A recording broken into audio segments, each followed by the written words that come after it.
भगवान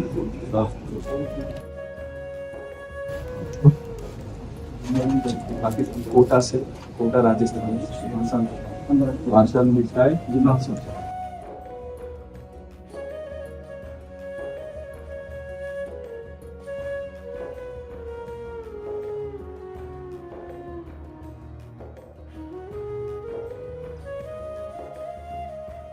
अरविंद तिवारी जी, मध्य प्रदेश से। राधे राधे महाराज जी, आपके चरणों में कोटि कोटि प्रणाम।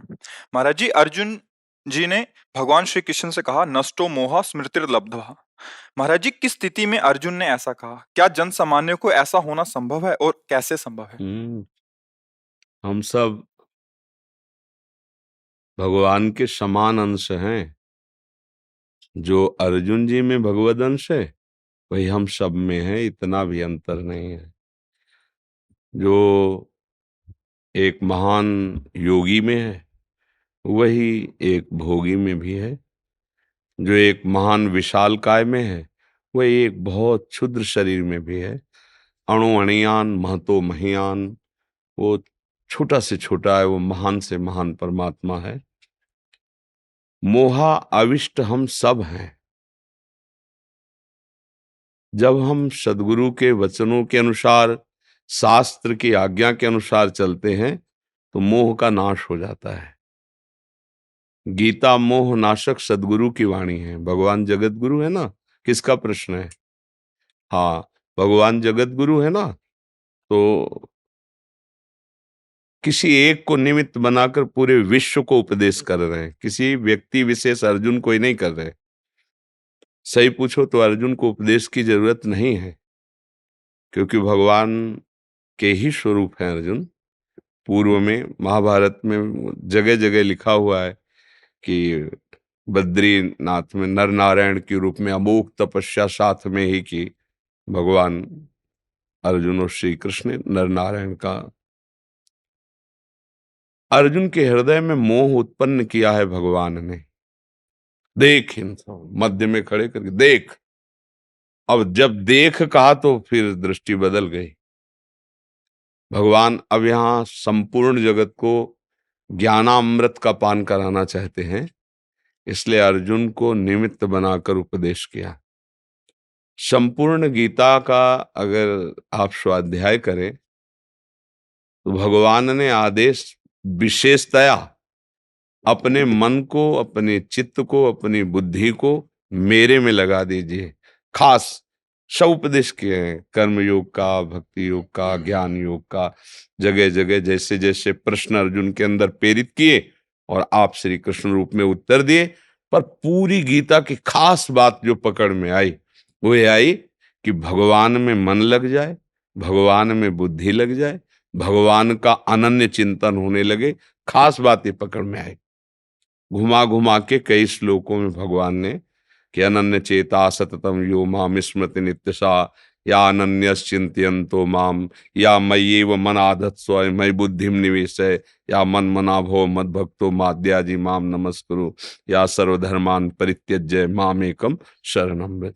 तो गीता का सार जो है वो आया कि भगवद भावमय मैं हो जाऊं। देह भाव ही मोह है। इसी देह भाव से चाचा ताऊ पिता माता भाई बंधु का विस्तार हुआ है। मोह का विस्तार देह भाव से हुआ है, देहाभिमान से हुआ है।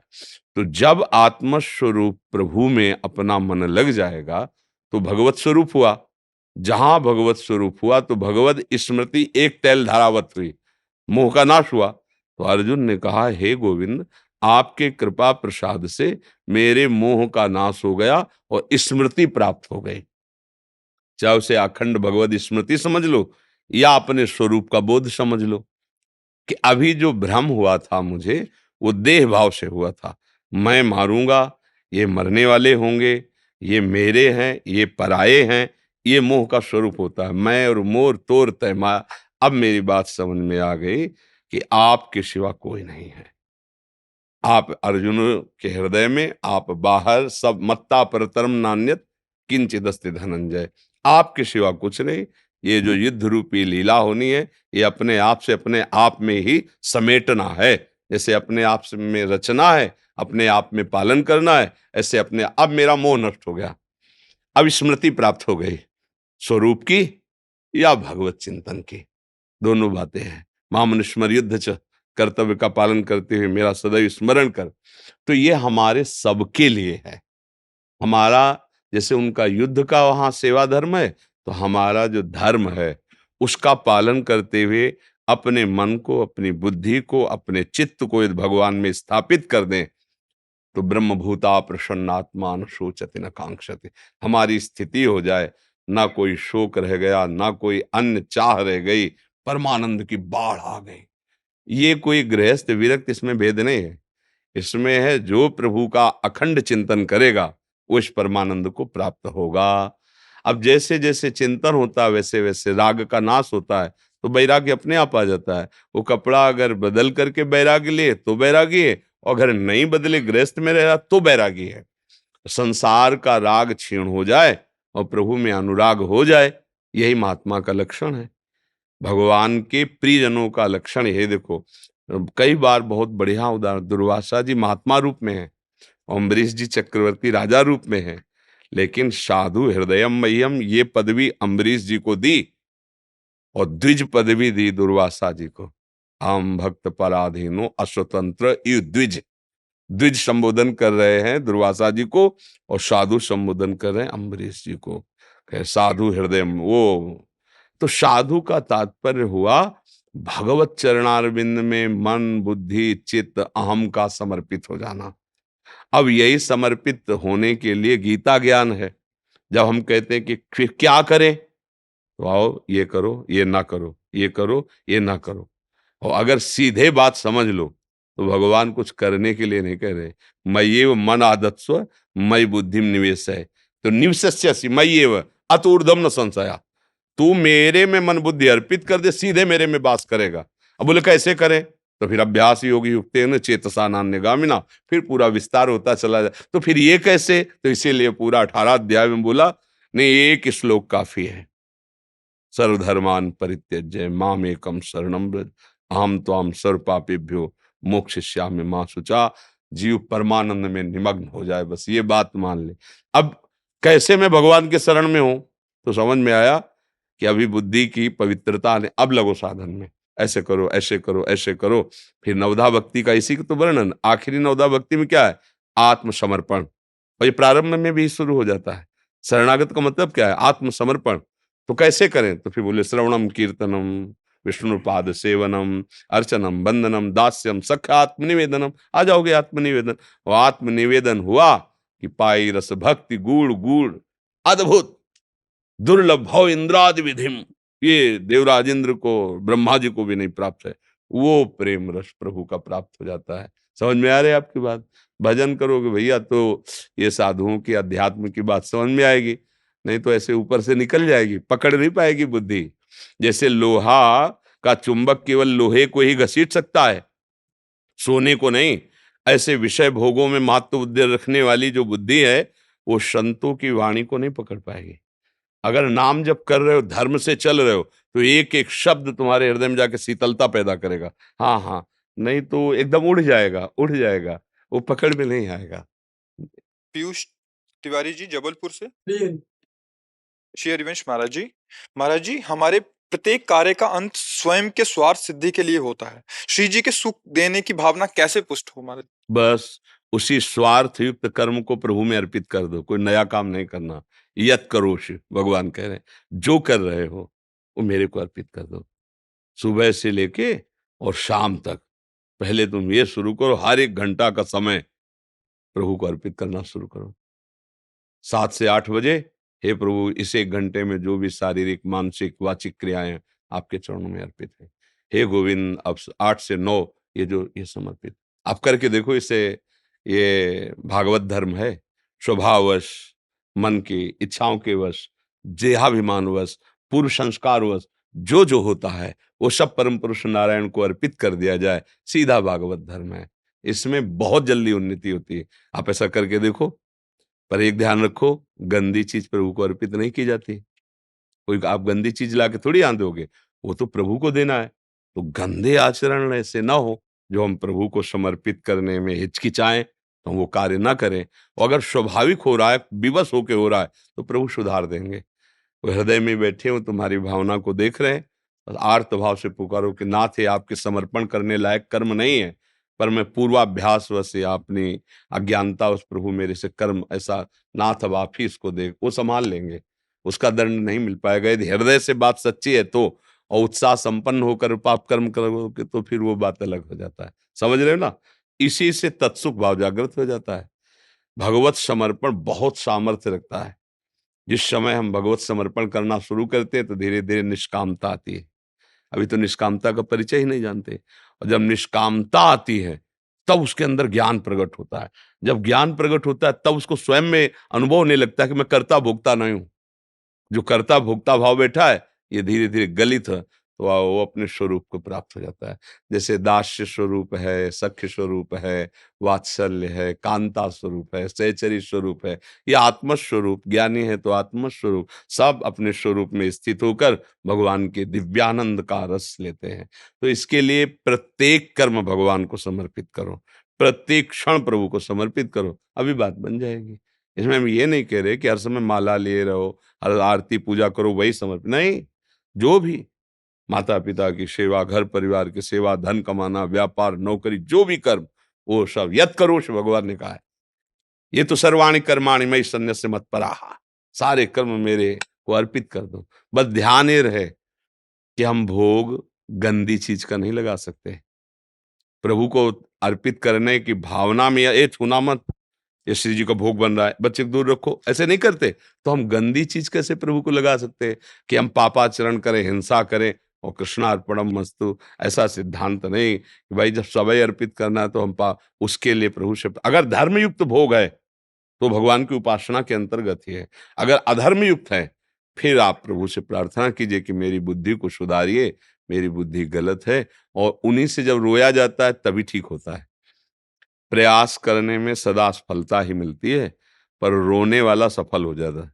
बिन रोए किन पाइया प्रेम प्यारा मीत, अपने लोगों को भी रोना ही पड़ा है। जब देखा कि हर उपाय से ये मन हमारे ऊपर हावी ही हो रहा है, तब लगा कि जिनके हाथ में डोरी है वो खींचे तभी बात। बस ऐसे एकांत में प्रभु देख लो आप, हमसे जितना बन रहा है हम कर रहे हैं, पर ये मन अपनी गति को नहीं रोक पा, ये बराबर हमारे ऊपर हावी हो रहा है। भगवान की धीरे धीरे कृपा होती है, उत्तम ज्ञान प्रकाशित कर देते हैं। ज्ञान का जब बल प्रकट होता है तो लगता है जिस समय भयभीत हो रहा था वो तो सांप नहीं था, वो तो रस्सी ही है, बस भय खत्म हो गया।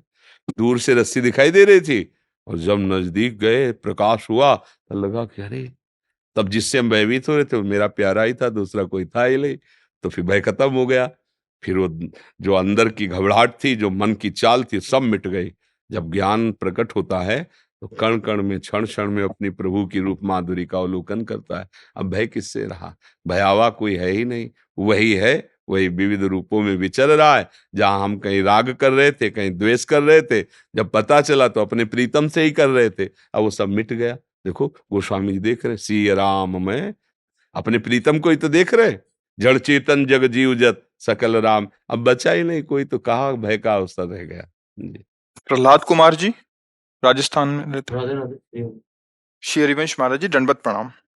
महाराज जी, आपके प्रवचनों से हम विदेश में और भारत में हमारा परिवार बहुत प्रोत्साहन पा रहा है, जीवन में बहुत परिवर्तन आया है। पिछले 1 वर्ष से हरि नाम जप और भगवत जीवन में प्रेरित हूँ।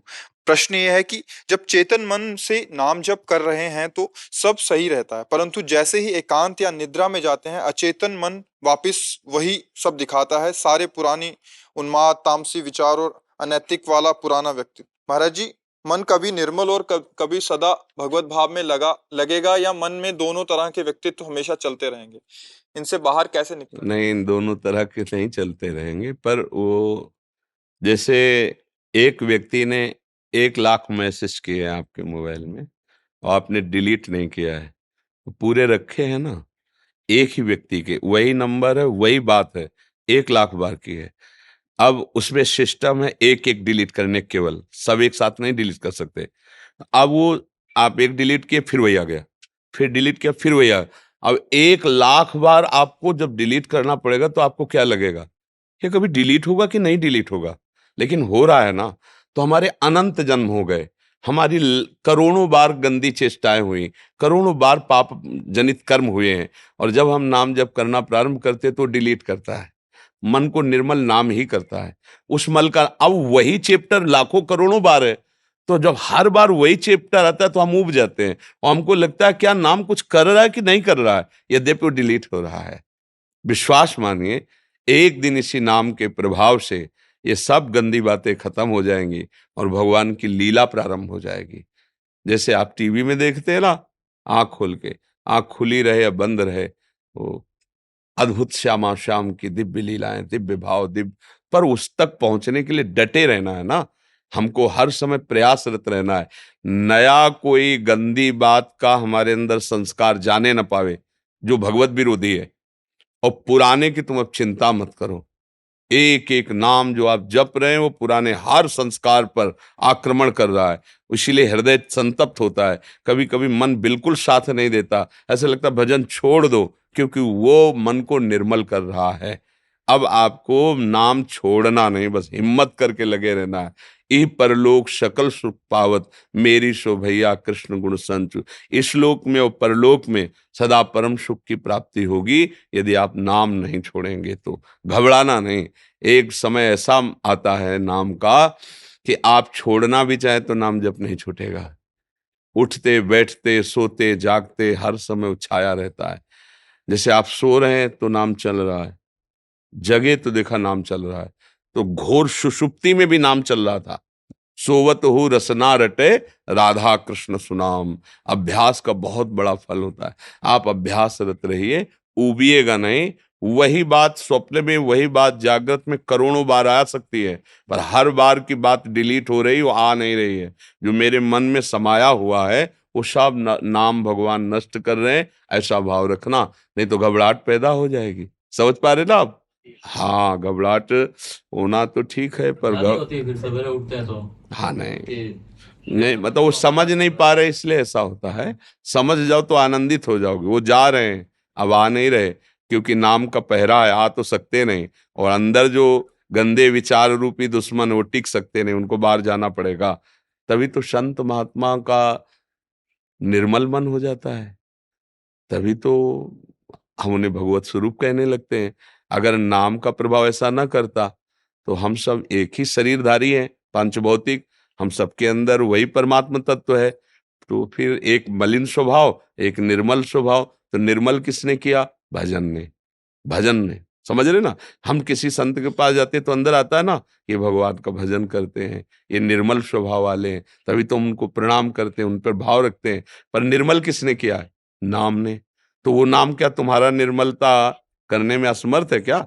नहीं, संत संग का फल है कि जैसे वो आप सरिस चाहें सबकी ना, जैसे वो आप भगवान में आनंदित हैं, जैसे सब भगवान में आनंदित हो जाएं। तो ये भाव पकड़े रहो।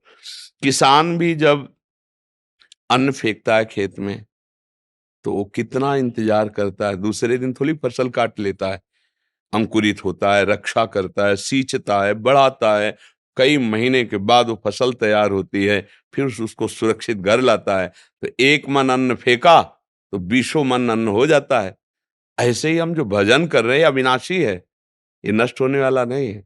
पर धैर्य रखो, दीर्घ काल तक भजन को छोड़ो मत, तब प्रभाव आपको समझ में आ जाएगा। तत्कालिक प्रभाव का जो प्रकट हुआ और नष्ट हुआ, ये भजन का फल नहीं होता। भजन का फल एक बार जहां प्रकट होना शुरू हुआ, फिर वो आपको उन्नति उठाता ही चला जाएगा, गिरने नहीं देगा। तब तक हिम्मत रखो, वो तुम्हारे पूर्व पीछे के जो पाप हैं उनको भस्म कर रहा है। वो फिर ही नहीं बैठा है, नाम अपना काम कर रहा है, अनर्थ निवृत्ति कर रहा है। बस धैर्य की जरूरत है, विश्वास की जरूरत है, दृढ़ता की जरूरत है। वो संतों के वचनों पर विश्वास रखो, आए हुए दुख को धैर्यपूर्वक सह जाओ और दृढ़ता पूर्वक नाम को पकड़कर चलते रहो, काम हो जाएगा। ये श्रुति पारिक जी जयपुर से। श्री हरिवंश। गुरुदेव आपके चरणों में कोटि कोटि प्रणाम। महाराज जी, आपने जो नित्य दिनचर्या में 11 माला मंत्र जाप के लिए आज्ञा किया है, वो आपकी और श्री जी कृपा बल से कर रहे हैं। महाराज जी, मेरा प्रश्न यह है कि आगे जब भी कभी ट्रेन से या कार से लंबी यात्रा में जाना पड़ेगा जिसमें कि नित्य दिनचर्या में शौच आदि पवित्रता का पालन नहीं हो पाएगा, तो फिर उस समय वो निर्धारित संख्या में माला मंत्र जाप कैसे करें? वैसे हमने इस विषय में बताया है कि जैसे वृंदावन की रज रख ले और मानसरोवर, राधा कुंड, मानसी गंगा, इनका जल रख ले। तो स्नान तो नहीं हो सकता, पर आचमन करके जल छिड़क लिया और रज ले के थोड़ा ऐसे कर लिया और वो मंत्र जप करो, कोई परेशानी नहीं है। अगर माला लेने का नहीं तो 15 मिनट में शरणागत माला हो जाती है। अष्टादशाक्षर मंत्र है, तो हम जब उसको 15 मिनट जप लिए तो एक माला हो गई, 30 मिनट जप लिए 2 माला हो गई, अगर 1 घंटे जप रहे 4 माला हो गई। बिना माला के हमारी गणना, आजकल तो वो भी चला है काउंटर, उसको रख लिया, उससे गिन लिया।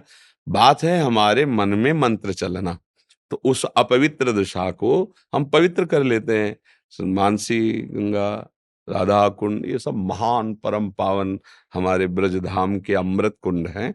उन पर भाव ऐसा न करे कि हरा हरा पानी ऐसा लिया, ऐसे एक बूंद आचमन कर लिया, और खूब मंत्र जप करो। ये परम पावन करने वाली रज है, रज रखो वृंदावन की, जैसे यात्रा में हो जरा सा ऐसे लिया, ऐसे कर लिया, तो बाहर के जल से करोड़ गुना पवित्र यहाँ की रज है। तो जैसा थोड़ी कि जल से स्नान नहीं हुआ तो आप अपवित्र हो, परम पवित्र हो अवस्था के अनुसार। अब वहां व्यवस्था नहीं है, इसलिए ये विधान कर लो। घर में हो तो अपना स्नान आदि करके तिलक रचना करके फिर जपो। विकास भास्कर जी पानीपत से। राधे राधे। राधे राधे। गुरुजी प्रणाम। गुरुदेव, मानसिक धरातल पर सरल कैसे बने? मानसिक धरातल पर सरल हुए बिना भी धार्मिक यात्रा संभव है? कृपया मार्गदर्शन करें। धार्मिक यात्रा से ही मानसिक सरलता की प्राप्ति होती है। जब हम अधर्माचरण करते हैं तो हमारा हृदय कठोर होने लगता है। हृदय में 4 बातें हैं, बुद्धि है, मन है, चित्त है, अहंकार है। चारों को अंतःकरण कहते हैं, और सहज भाषा में चारों को मिला के हृदय।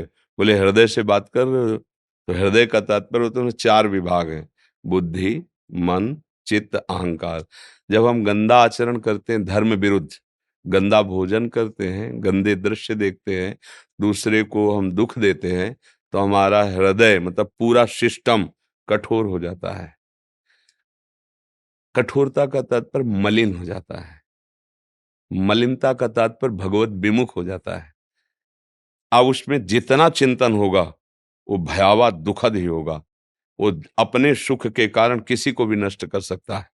इसी कठोर हृदय की पहचान ये है कि अपने सुख के लिए कुछ भी, अब जैसे आप एक चींटी के भी पीछे अपने ऐसे अंगुली चलाइए, उसको पता चलेगा, भयभीत होकर भागेगी, वो अपने प्राण बचाना चाहती है। वो कठोर हृदय वाला व्यक्ति जीवों की हिंसा करने में बिल्कुल नहीं भयभीत होगा। दूसरे के मांस खाना, ये सब गंदे है जो ये कठोर। अब जब आप धर्माचरण करोगे तो आपका हृदय पवित्र होने लगेगा, इतना सरल हो जाएगा कि अपने को जो पीट रहा है उसके लिए भी यही आएगा कि भगवान इसको कभी दंड न दे, भगवान ये कभी दुखी न हो, भगवान यदि आप कृपा करो तो इसकी बुद्धि शुद्ध हो सकती है। वो कभी उसके विषय में सोचेगा ही नहीं कि इसका मंगल हो जाए। यही साधुता आ गई, यही मन की निर्मलता आ गई, यही हृदय की कोमलता हो गई, यही सहजता और सरलता हो गई। इसी को महात्मा कहा जाता है। अर्थात धर्म से चलने पर, भगवद आश्रय लेकर नाम जपने पर हमारा हृदय निर्मल सहज हो जाता है, उदार हो जाता है। और जब हम अधर्माचरण करते हैं, भगवद विमुख हो जाते हैं, तो हमारा हृदय स्वार्थी हो जाता है, कपटी हो जाता है, कठोर हो जाता है। और ये सारे लक्षण धर्म से न चलने के कारण हुए हैं। अब वो जब धर्म पर कदम बढ़ाएगा तो अब ये बख्शेंगे नहीं, जो जिनको आश्रय दिया, कपट छल, ये उसको जलाएंगे। अब उस जलन को सह जाए तो आगे बढ़ जाए, नहीं तो चलना तो सब सही मार्ग में चाहते हैं और बार बार वो गिरा देते, तो उसको लगता है अब चल ही नहीं पाएंगे। और अगर सत्संग मिल रहा है तो फिर हिम्मत कर जाएगा, क्योंकि सत्संग में रोज नया उत्साह मिलता है, रोज नई बात मिलती है दुश्मनों को मारने का। जो अपने अंदर बैठे ना, फिर वो एक दिन जीत जाएगा। सत्संग में ऐसा पावर है, जिसे किसी को प्रोत्साहन दिया जाए, वो कमजोर होने पर भी जीत जाएगा। और कोई बहुत बलवान हो, उसे निरुत्साहित करते रहिए। जिस समय महाभारत युद्ध चल रहा था, तो शल्य जी जो थे, वो नकुल सहदेव पांडवों के मामा थे, माद्री के भाई थे, और वो आ रहे थे पांडवों पक्ष में अपनी सेना के साथ। ये पता चला दुर्योधन को, बहुत बुद्धि में प्रवीण है, इतनी सेवा बिछा दी मार्ग में, तो उन्होंने समझा पांडवों ने, बहुत प्रसन्न हुआ और कहा कहाँ है युधिष्ठिर? तो सामने आया और कहा मामा प्रणाम। तो बोले सब स्वागत। बोले आपके सेवक ने किया है, इच्छा क्या है तेरी? आप हमारे पक्ष में हो जाएं। उनका ठीक है, मैं आपके पक्ष में हूं। एक बार युधिष्ठिर से जरूर मिलूंगा। हाँ जाइए, मिल जाइए। सेना गई दुर्योधन के पक्ष में, बड़ा प्रवीण था। युधिष्ठिर के पास गए, उन्होंने कहा कि दुर्योधन ने मुझे जीत लिया सेवा के द्वारा। मैंने समझा आपने सेवा की है, पर वो उसने की। तो उन्होंने कहा ये तो बहुत बड़ी हानि हो गई, क्योंकि आप युद्ध कला में, सामर्थ्य में और सारथी कला में बहुत प्रवीण हैं। पक्का वो तुमको कर्ण का सारथी बनाएगा, क्योंकि अर्जुन के सारथी भगवान बने हैं, तो उनके सामने कोई प्रवीण ही सारथी का, तो कर्ण का सारथी तुम्हें बनाएंगे। तुम्हें बस एक बात करना है, जहां वो उत्साह भरे वहां तुमको अर्जुन का उत्साह दिखाकर उसको निरुत्साहित करना, बस इतना तुम करते रहना। उनका इतना तुम करते रहेंगे। तो जहां कर्ण कहता रथ ले चलो सामने, आज मैं अर्जुन को मत, काहे को तो बातें करते हो, अर्जुन के सामने तुम कुछ नहीं। जब सारथी निरुत्साहित कर रहा है, तुम कुछ सहम जाता, क्योंकि अर्जुन दिव्यास्त्रों को प्राप्त किए थे स्वर्ग आदि में जा। तो आदमी को अगर निरुत्साहित कर दिया जाए, तो बलवान आदमी भी वो हार जाएगा, और कमजोर निकल गए, ए पटक दिया तुमने, ए, तो उसको एक उत्साह मिलता है। तो सत्संग से हमको उत्साह मिलता है। तो काम क्रोध आदि जो बलवान दुश्मन है ना, इनको पटकने में हम कामयाब हो जाते हैं। सत्संग के समान कोई बल नहीं है, और कुसंग के समान कोई निर्बलता नहीं है। कुसंग मिल जाए तो फिर चाहे नरक का वास मिल जाए तो अच्छा, कुसंग न दे भगवान। कुसंग तो पूरा रास्ता ही खराब कर देता है। अरे कौन भगवान, कहाँ भगवान? 4 दिन की जिंदगी, मौज लो यार, पियो।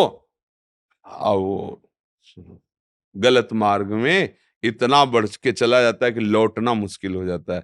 ये गलत मार्ग ऐसा है कि मन ही को एकदम निराश कर देता है कि भाई ये सब तो साधु महात्माओं की बातें हैं, निर्मल हृदय, हम लोग कहाँ। चलो तुम्हें बातें ही हटो, वो बातें अच्छी नहीं लगेंगी उसे। संसार के जो प्राणी विषयों में उनको बातें ही अच्छी है। ये तो बड़े भाग्य जो आप सुन रहे हो। भगवान ने तुम पर कृपा की, जो तुम्हें प्रश्न और उत्तर करने, सुनने, कथन का अवसर दिया। नहीं अवसर है, नहीं दिया जाता। वो घंटों प्रपंच की बातें कर सकते, एक बार भी रामकृष्ण हरि नहीं बोल सकते। घंटों बैठ करके दुनिया की नाटक की, दुनिया ताश खेल लेंगे, लेकिन एक अध्याय बैठकर भागवत गीता नहीं सुनेंगे। कहाँ समय दिया जाए, माया कहाँ देती है। इसलिए मन की निर्मलता, सत्य मार्ग पे चलने, सत्य मार्ग, धर्म मार्ग पे चलने, और मन की निर्मलता हो गई तो फिर कुछ हो ना हो आप आनंदित रहेंगे। और जब मन ही हमारा, तो सब कुछ है लेकिन वो जलता रहेगा, वो परेशान रहेगा। कपिल शर्मा जी कनाडा से। श्री हरि। गुरुदेव सादर प्रणाम। गुरुदेव, परमात्मा की शरण में पूर्ण समर्पण का मापदंड क्या है? ये तो पहली बात तो भगवान जाने, क्योंकि उनको लेना है, अपनी शरण में उनको लेना है। पर अपने तरफ से अजात पक्षायु मातरम खगा, मापदंड ये है, जैसे छोटे बच्चे के अभी पंख नहीं निकले, वो घोंसले में बैठे केवल माँ की बाट जोहता रहता है। माँ उसकी जल लाएगी चोट में, दाना लाएगी उसको, अर्थात पूर्ण भगवद आश्रित। जो क्रियाएं हो रही हैं वो भगवान करा रहे हैं। जैसी परिस्थिति मेरे भगवान ने रचा है, भले भारी विपत्ति है, ना तो उबना है ना हर्षित होकर अभिमान। जथा लाभ संतोष सदा, काहू सो कछु न चाहूंगो। एकमात्र सामने प्रभु है, हर समय भगवत स्मरण चल रहा है, किसी अन्य का कोई सहारा नहीं। एक भरोसो, एक बल, एक आस, एक विश्वास, बस केवल भगवान में। ये पूर्ण समर्पण का क्या पूर्णता उनकी तरफ से होती है। मालिक राजी हो जाए तो हम में कुछ भी ना हो तो भी हम उनके हैं ना। हमारी तरफ से जब हम शास्त्रीय कानून में आएंगे तो ये है, और उनकी तरफ से अभी हाथ मिला लें आके, उनकी तरफ से तो वो मालिक है ना।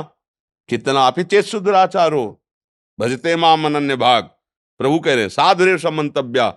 ये उनकी करुणा, न जाने कौन से गुण पर दयाली धीरी जी जाते, कैसे वो आकर हमें स्वीकार कर ले, ये उनकी करुणा। हमको कैसे उनके लायक बनना है, फिर ये सिद्धांत चालू होता है। नाम जप कीजिए, भगवान के विरुद्ध आचरण मत कीजिए, जो शास्त्र विरुद्ध आचरण है, और अंदर से रखिए कि जैसे छोटा सा बच्चा क्या न उड़ सकता है न कुछ कर सकता है, ऐसे में माया में बंधा हुआ जीव क्या साधना करूं, कौन सी जितेंद्रियता, कौन सा मनोनिग्रह, कौन सी तपस्या। हे नाथ करुणा करो, मुझे स्वीकार कर लो। जैसे केवल माँ की बाट जोता है, ऐसे केवल कृष्ण कृपा की बाट जोता है। प्रभु अब जो होगा आपकी कृपा से होगा। राधा राधा राधा राधा, ये शरणागति का स्वरूप है जी। महाराज जी कुछ भक्तों ने आपके श्रीमुख से नाम चाहा महाराज जी। हाँ, हम तो वृंदावनवासी, राधा उपासी, राधा राधा रटते हैं। राधा वल्लभ श्री हरिवंश, आप लोगों को जो प्रिय लगे, जो गुरुदेव ने दिया हो, खूब नाम जप करो। नाम जप से ही सबका परम मंगल है। नाम जप ही हमें बचाएगा, नाम जप ही हमें प्रभु से मिलाएगा, नाम जप ही हमारी सारी विपत्तियों को सहने की सामर्थ्य देगा। जैसे भी हो, अपना जीवन संभालना है तो राधा राधा राधा राधा राधा राधा राधा रटो, बस घबराओ मत। जहां राधा नाम है वहां बाधा परास्त नहीं आएगी। हम ये नहीं कहते कि नहीं आएगी, आएगी। बड़े बड़ों के पास बाधा परास्त करने आते, पर राधा ता बाधा टिकेगी नहीं। हमारी स्वामिनी जी बहुत सामर्थ्यशाली है। भगवान जिनके चरणों में झुके हुए हैं वो हमारी राधा किशोरी। रसघन मोहन मूर्तिम विचित्र केली महोत्सवोल्लसितम, राधा चरण विलोडित रुचिर शिखंडम हरिम बंदे। श्री कृष्ण जिन गोरे चरणों को माथा है वो हमारी महारानी। तो राधा राधा राधा, उसी में सारा आनंद छुपा हो। राधा नाम सुधा रसम रसितुम जिह्वास्त में विह्वला। विकल होकर के जैसे प्यासा पानी पीता चला जाता है, ऐसे राधा राधा राधा राधा राधा राधा, आनंद तुम्हारे चरणों में बिखरा घूमेगा। लोग मारे घूम रहे परेशान, आशीर्वाद ये राधा राधा राधा, इससे बड़ा कोई आशीर्वाद नहीं। जब के देखो आप, और ये देखो तत्कालिक जो वो उसका कोई महत्व नहीं होता। लौकिक कोई कामना बन जाए तो जब शरीर ही नष्ट हो जाएगा तो कामना वाली चीजें तो टिकेंगी नहीं ना। तो हमको एक अविनाशी कमाई करनी है, प्रगट में सब करते रहना है। अविनाशी बैंक हमारी राधा नाम की है। राधा राधा राधा, इससे सब आनंद है। खूब नाम जप